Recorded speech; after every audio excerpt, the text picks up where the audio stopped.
Welcome to Somerset Showcase. Today we're with one of my favorite authors who is going to talk about one of my favorite subjects too, although I'm a little sad, and we'll get into that later on. Right. So talk about your new book, Yearbooks and Yo-Yos. Yeah, thank you, George. I appreciate being here. I really do. So for your audience, I mean, George has been really involved in the entire trilogy. I started in 2019 with Bread Bags and Bullies, which takes place in the winter of 1984. So essentially in the book, we take the blizzard of 78, I bring it up to 84 because it's fiction. I keep 3 maniac brothers in the house to torture their parents. But it's just strewn with, 80s movies and food, candy, toys, the whole thing. And it was just a lot of fun. Fast forward to the summer of 84, the doors blow wide open. And these guys have the rule of the roost in the neighborhood, right? So riding bikes, you don't come back in until the street light comes on. And it was a lot of fun. Now, this is the first sequel I've ever written in 30 years. And I thought it was because the first book, we needed a little more real estate for the story. And then Yearbooks and Yo-Yos, which was just released. This, we fast forwarded 2 years to the summer of 1986. And the important part of this book is the boys have grown up enough where one of them graduates from high school with a character named George Austin, and the middle brother gets his license. And once he gets his license, he doesn't have to go to Lincoln Park anymore on his bicycle. He can actually go to Rocky Point, and he can drive all over the place. What I love about these books is I'm able to talk about my childhood and what it was like to grow up in a time before the internet and the phone, and we were really hanging out. But being able to call back everything from, cruising the Ave in Fall River to going to the Car Palace to dance. It was just, absolute great fun for all of it. You see a lot of that in the book. Right. And this is your third one. This is the third, yeah. But Darth Vader isn't going to die in this one, No, right? not at all. I use a flashback sequence where, the middle brother is older now. In fact, I was able to call out my grandchildren, two of my granddaughters in the beginning of the book, where he finds a piece of paper in a shoebox. And this is really how this story starts, but he looks at it and it's a phone number. And it was my phone number when I was a kid, right? So he had written it down before he memorized it, and he put it in a box with his yo-yo and his Rubik's Cube and the Magic 8 Ball and, all that stuff. So it was fun to be able to go back in time where, he puts the kids to bed and then he flashes back to the summer of 1986, and then boom, we just take off, Obviously, we both grew up yes. during the 80s, so we both identify right. with all this stuff. But you also give some messages with these books. I do, yeah. Can you tell me about some of them? Yeah, so the first one, Bread Bags and Bullies, it's based on me and my two brothers, loosely based, because they'll kill me if they, you know what I mean? So I fictionalize all of them. It's Wally, Herbie, and Cockroach. Cockroach because my father loved Hogan's Heroes, and the smallest guy on the show was nicknamed Cockroach. So my father nicknamed my brother Cockroach because he was a little bit smaller than me. And I remember watching reruns. Yeah, it was awesome. My father loved that. But when I think of Cockroach, wasn't there a character in Different Strokes named Cockroach? I'm not sure. It wasn't one of Arnold's. Well, you know what? It's either that one or the Cosby Show. I can't remember. Right. We called him Cockroach. I always thought it was hilarious, and my brother didn't care for it, right? And my father would just laugh. But the first book's really based on overcoming fears, right? So, Wally's afraid of kind of moving on. He faces a bully throughout the entire book. So back in the 80s, we weren't talking about a social media bully. You were talking about having to fight somebody, getting the courage to stand up and fight somebody on the bus so that he would stop picking on you. So throughout the entire book, we have this tension that builds. The middle guy, Herbie, who's based on my life, it's really, he's afraid of all these firsts, right? So when you go to a dance, you have to ask a girl how to, if she want to dance with you. It takes courage to do that. The first kiss, the first date, the first everything, right? And then Cockroach, being the much younger brother, is afraid of everything. Just absolutely afraid of everything. From the guy who drives the ice cream truck to, the next door neighbor. And it's meant to be hilarious in a way that's, we were latchkey kids, right? So my parents worked, and we came home, and I don't want to say you raised yourself, because my parents did a great job. They really did. They took it very seriously. But there was a lot of independence, right? Where if you fell down and scraped your knee, my father better not hear you crying about it. Get back up, get back on the bike, and go, right? So we were almost forced to face things in a way that, strengthens you as an adult. Lawn Darts and Lemonade, I think that's more of the Seinfeld book. When people ask about Seinfeld, what's the episode about? It's about nothing, right? So Lawn Darts is just about having fun and growing up in a dysfunctional family back in the 1980s. And again, bringing all that nostalgia back. Some people like to take, pictures. For me, I like to remember things and then create, these mental images. And to, like even with you, George, right? To call a friend and say, hey, back in '86, do you have a memory? And, you share something with me and I'm able to put it in the book. And it's really cool to go back in time like that. And the last one, and I love the cover on the last one. So the guy who designs the covers is Keith Conforti. He's out on the North Shore. Absolutely brilliant, talented man. And I grew up in Westport, right? So this is the yearbook from 1984. We actually superimposed 1986, which is the year that I graduated. This is my buddy's Letterman jacket, which is like 4 sizes too small for him right now. So he let me borrow that. We did the cover shoot, but what I love about it is when you wrap the cover, all of the props on the back were on the first 2 covers of the book. So it's almost a wink, like to Toy Story. They're graduating not just from high school, but graduating from childhood, and this is all the stuff from childhood going into the cigar box, which he'll throw up on a shelf in his closet, and it's time to move on to the next phase. So coming of age, absolutely, but coming of age in a time where, and obviously I'm biased, right? So I can't be objective with this. But when I look at all the movies and all the music and the fashion and even some of the food and the candy and, the innocence of being able to walk to the corner store and keep a tab, I just love that. I mean, I was able to immerse myself and go back in time. Yeah, I mean, I was always out playing ball. And, Right. and it's like you said, nobody was really supervising us. We No, were just, no, and no. kids don't do that as much nowadays. No, they don't. I mean, Well, if I drive around my neighborhood, it used to be, right, you'd see 12 bicycles Yeah. on somebody's front lawn and they're out in the back playing rundown or whatever.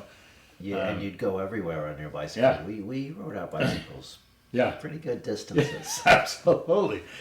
I was telling Brian before the show, I grew up in Westport, and the only requirement was you had to be home before the street light came on, right? That was the requirement.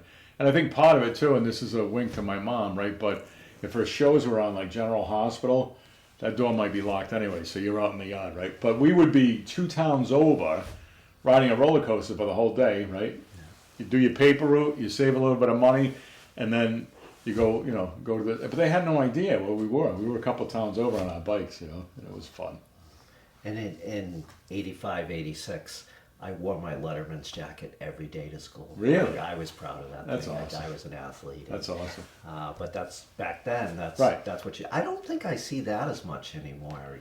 Either. I'm not even. It's funny because I talked to Evan, my son, and he's not even sure they have them anymore. Like if they even issue them, because he played.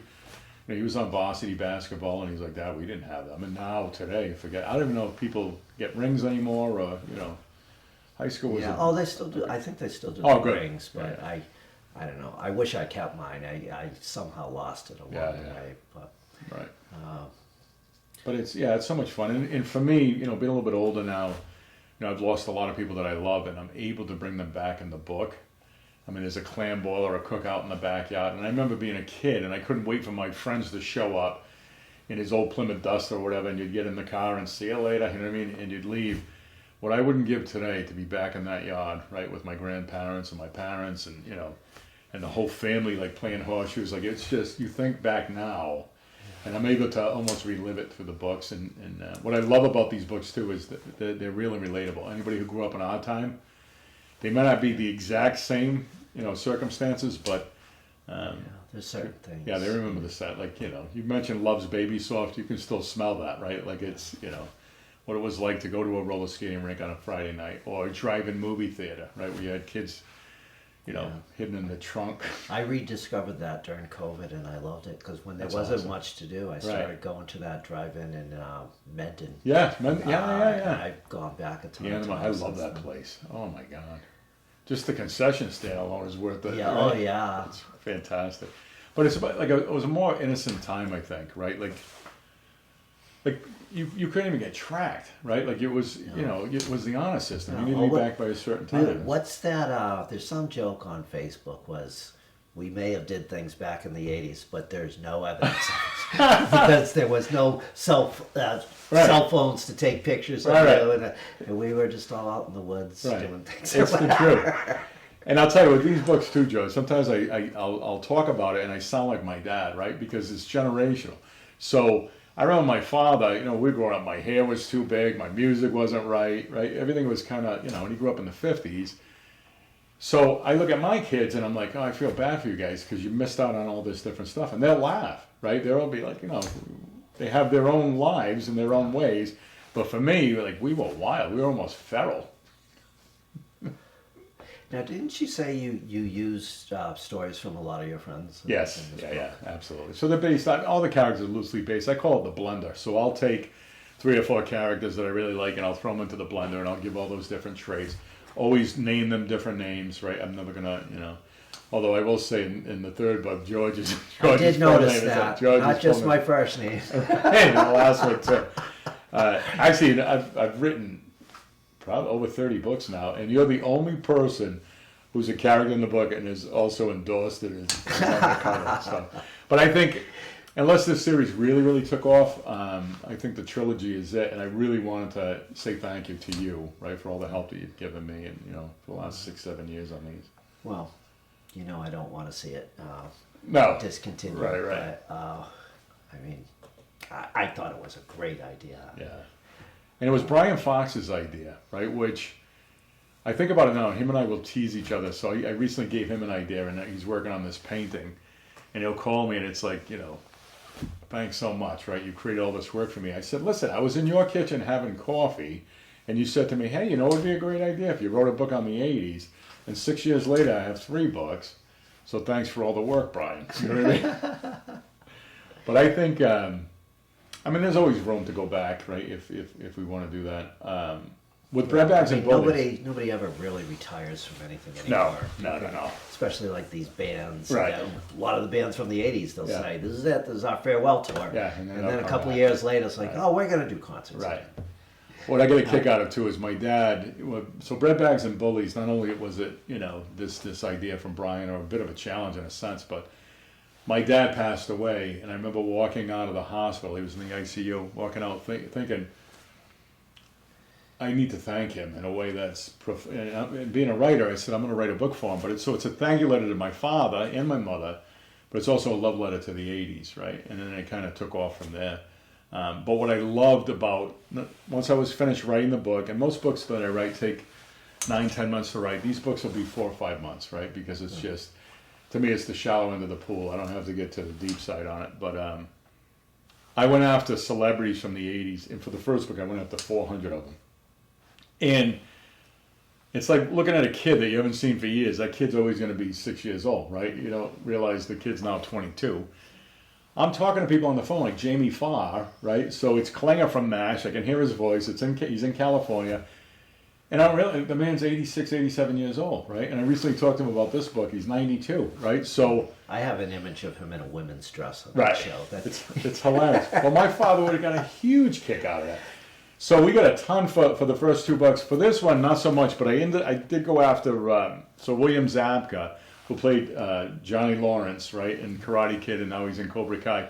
So it's kind of almost like a crossover because they brought that back. But you know, he writes total leg sweep, and I was like, you can't get a better quote than that. You know what I mean? Like, that's just especially for an '80s reference. Right. I mean, it's awesome. You know. And what I love too is I had a gentleman come back and say, hey, I love the book, but before he read it, he said the yo-yos, we weren't playing with yo-yos in the '80s. I said, if you read the book, the yo-yo is what the father ends up calling his sons, right? Like that's the nickname of the summer, right? So it's kind of one of those things. And the younger guy does have a yo-yo, he plays with it, but the father takes that and then uses it as a nickname to poke fun at. We did have them back then. Right. I mean, yo-yos is something that kind of straddled a bunch of different decades. Right. For me, the most important thing was the Magic 8 Ball, George, because most of my major life decisions were based on the answers I got from that. You know what I mean? Will she date me? And then you shook it 3 times and you looked in the window and it said, absolutely not. But it's so much fun. And I'll tell you, the entire time I was writing this series, I was listening to 80s music. I was watching some of the older movies.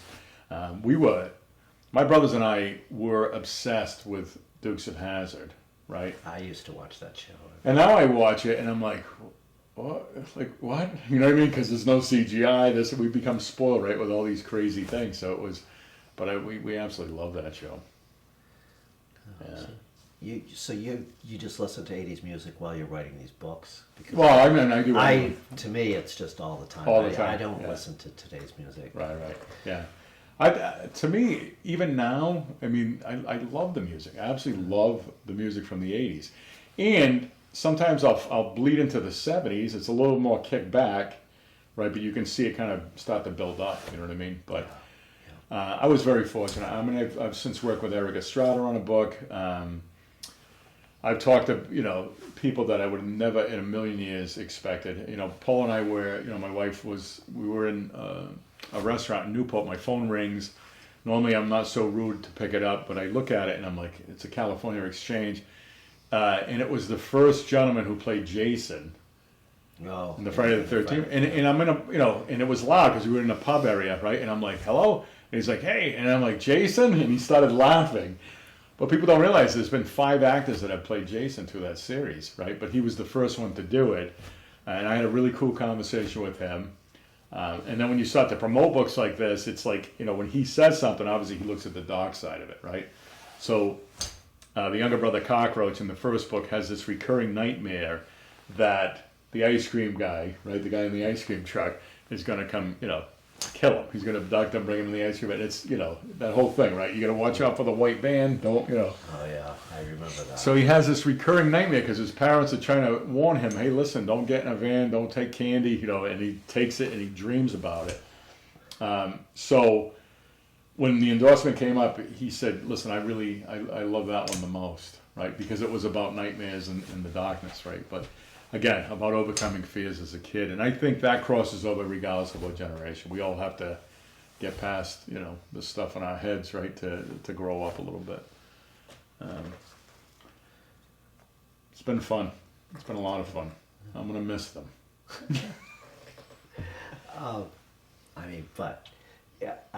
So you have 3 of these, and Yeah. obviously we want people to buy all 3 of them, but Right. do they need to read them in order to understand? I don't know. I don't Could think so. Could they just buy Yearbooks and Yo-Yos right now? They could. Yeah, you could absolutely go out and do that. I mean, we have them at Riverside Art. So I live in Somerset. I come from Westport, and I make sure that I have signed books in both towns, right? So for Westport, it's Partners Village Store, and then Somerset, it's Riverside Art. So they're signed. They're there. Bread Bags is the first one. Lawn Dots comes up. But for me as a writer, there's nothing worse than reading a book and being like, oh my God, this isn't the first or it's not the last, or you miss something on both ends. You could read any one of these and walk away from it and have read an entire story with a beginning and an end. There's no cliffhanger. Obviously, you have to figure out a way for the next book to kind of bring it up again. And then if you read those, then you understand the characters. But yearbooks for me, I was on a recent interview where she said it seemed a little more serious, and it is because they're coming out of, do I go in the military? Do I go to college? You know what I mean? So there's decisions that you have to start making. All of a sudden, I'm not playing with G.I. Joe in the command center, right, under the willow tree in the yard. You have to start thinking about your future, right? And that loss of innocence is evident in that book. What were you thinking of doing at that time?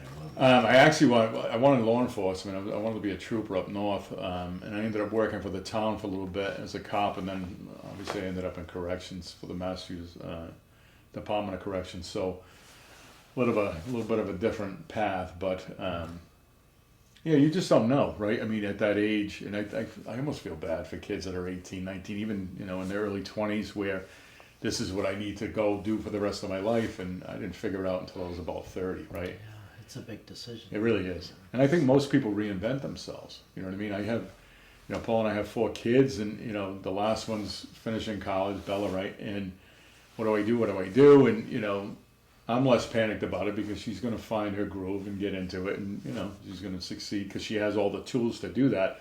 But it's like, where do I spend the rest of my life? You don't have to worry about the rest of your life. Worry about next week. You know what I mean? And then we'll go from there. Yeah. So I was very lucky. I mean, Yeah, you were. In '85, I decided I wanted to go into journalism. Yeah, you were very, very fortunate. And I went to this place, this Yeah. UMass Amherst, Yeah, man. and that's all I've ever done. So That's awesome. That's such a blessing too, right? That you had that. It really is. But I think most people, you know, at that age, they have a really difficult time with it. You know, this book right here, Yearbooks, not knowing whether or not we're ever going to do another one. I wanted to bring up places from the past, right, that no longer exist either, right? So China Royal Restaurant in Fall River, right? So it's super important that China Royal be a part of the book. You know, Cruising the Ave, the Car Palace, which is no longer there. It's now a church, right? But back in the day, I mean, you had the Lamborghini Room, you had the Cadillac Room. It was the birth of hip hop and, you know, rap at the time, right? Guys, you know, there were crews that were breakdancing out of the city that were coming in. So yeah, it was a way for me to pay homage to all of it. yeah, I mean, I think that Aerosmith One DMC video. Yeah.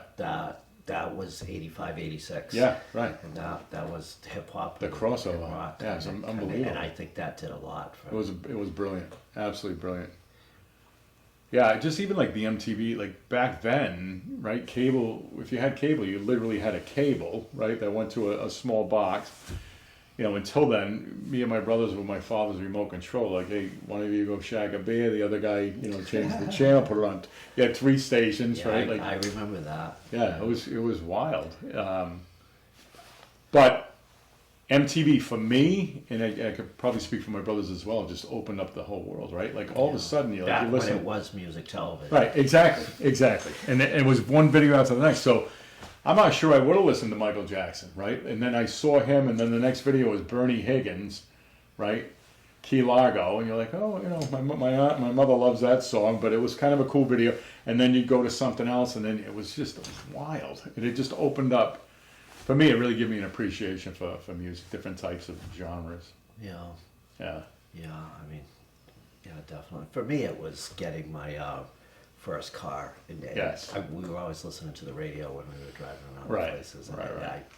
that's where I really got my appreciation for Yeah, me too. music. I mean, in Yearbooks, Herbie, who really is, you know, so it alternates points of view. So the oldest brother is Wally, so he'd be the first chapter from his point of view. And then Herbie comes in, Cockroach, then back to Wally, and we kind of layer it in. But the big thing that happens to Herbie in this story is he gets his license. And the nervousness, and anybody who's been through it has that, because you think about the other side of that. Once I get my license, that's freedom, right? That's complete independence, and I can...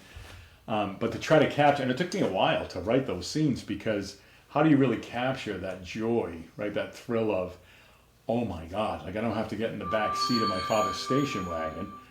Now I can get in the front seat of my car, right? Put $1 in the tank, be able to run around for a couple hours, and then go buy a sandwich in Fall River, right? Like, Yeah.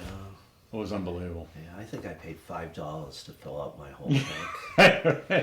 It's too bad we couldn't go back to that. I know, it is. It's unbelievable. Yeah, back then, I mean, you know, you're paying your own car insurance, the car, like it was, but it was still affordable, right? I mean, there were part-time jobs. My first official job was at Oriental Pearl, right, in Westport, which is still there. And the way that I described the place from the 80s, you can't tell a big difference today, right? But it brings back just a flood of memories, right? And folks that, you know, from the South Coast, they like to see that type of stuff, you know? Yeah, I mean, just identifying Yeah. it. I mean, people are always talking about that Alhambras. Yeah, right. I mean, every once in a while somebody brings it up to me. Oh, it's that place. I didn't live around here, so I'm Yeah. not really that, but Yeah. It was a nightclub up on the hill, and they had, and I was young when I first started in the police department over there. I was a reserve, but the running deal was there were fights. It was constant. There were constant fights in this place, and it was territorial because you had people coming from New Bedford, Fall River, people from Westport, and everybody's in there to try to, you know, get a date, right? And so there would be that territorial type fight. But the deal was this: if you were on the police department and you rolled up, the bouncers took care of everything on the inside of the club, and on the outside of the club, you know, you took custody, right? And it was just absolutely amazing. Like, but I think about those times, the big hair, the type of, the shoulder pads, and the way that everybody dressed, definitely parachute pants. Fashion was so different. And sometimes I'll laugh at it now, but back then, I mean, we thought we were, we were it. Yeah, I still do it every March. You know that. I know you do. Actually, you're the best dressed on the cruise. Well, I do okay. Yeah, you do. The thought that goes into the outfits is unbelievable. But to be able to relive that a little bit, right, and I didn't realize, like when you're younger, you don't know the value of the nostalgia, right, and like, this is where I come from, and these were my people. Like, I love being able to share this. I think I kicked out about 50 copies of this signed to kids that I graduated with in Westport High School in 1986, right? So they're not kids, right? We're all moving on to our late 50s, right? So, but it was so cool. So because I live in town and I go eat breakfast at Cindy's on County, right? Cindy's is in the restaurant, right?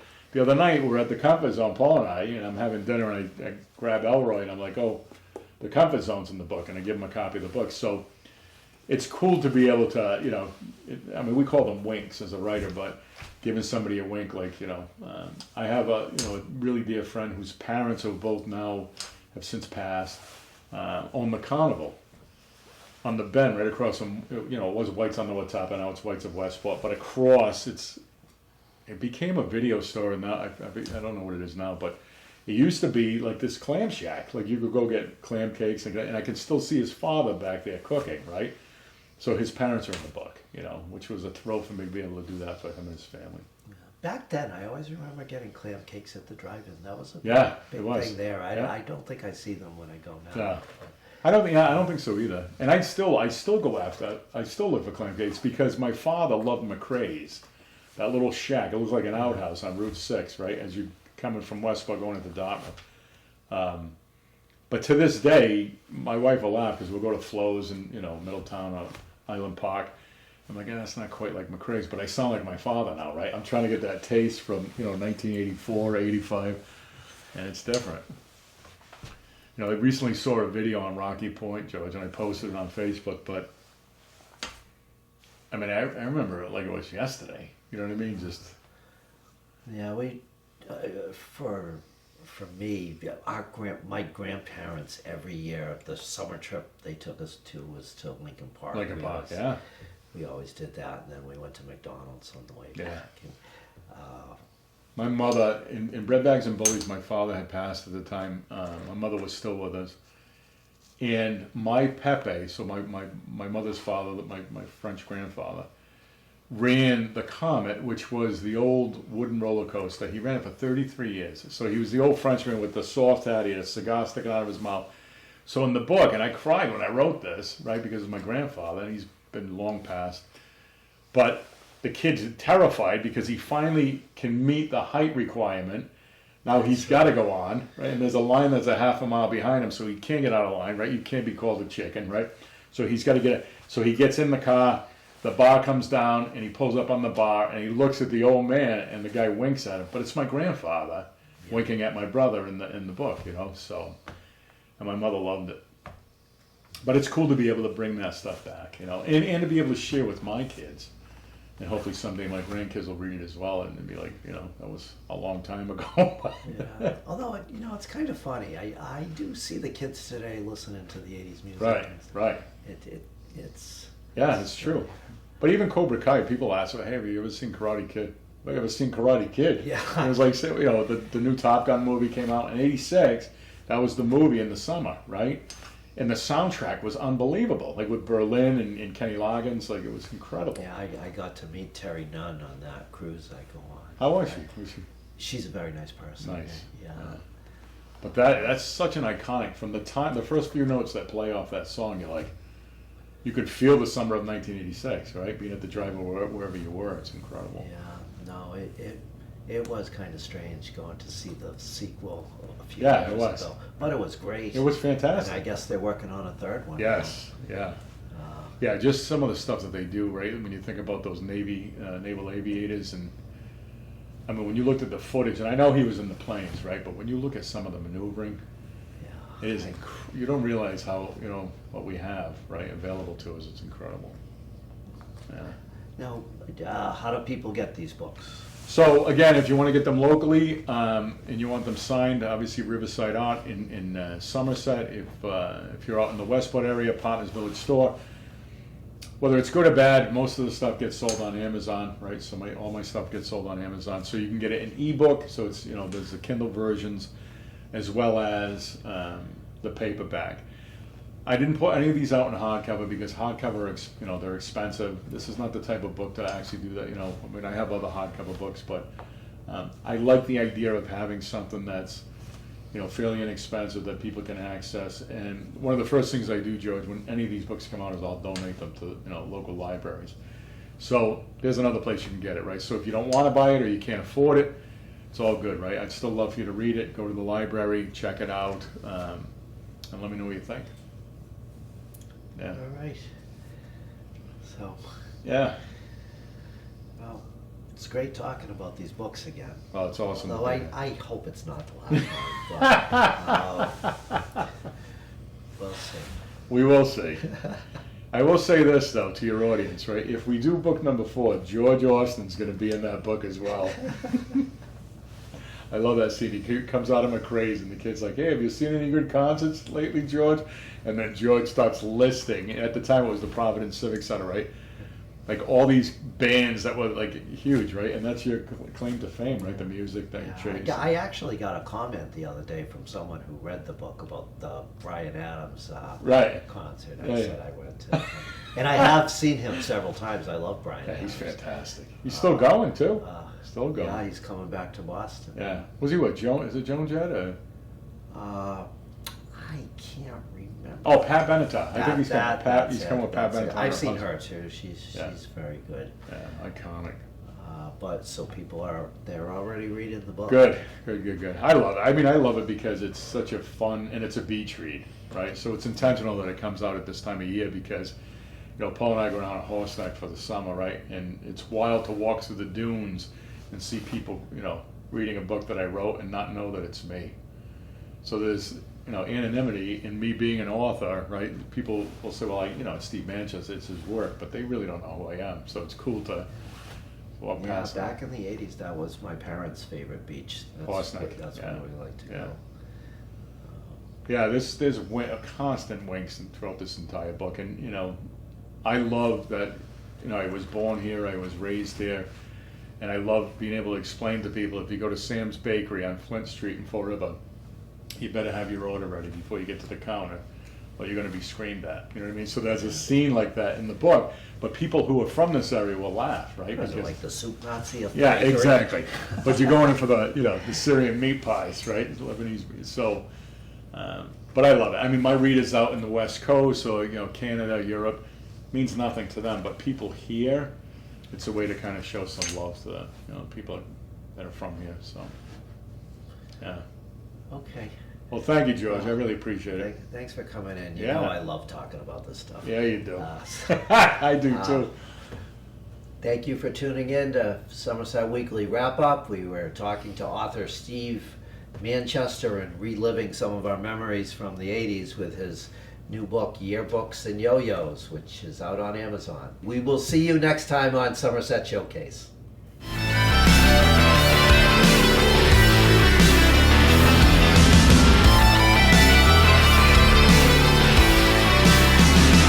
Ha ha ha.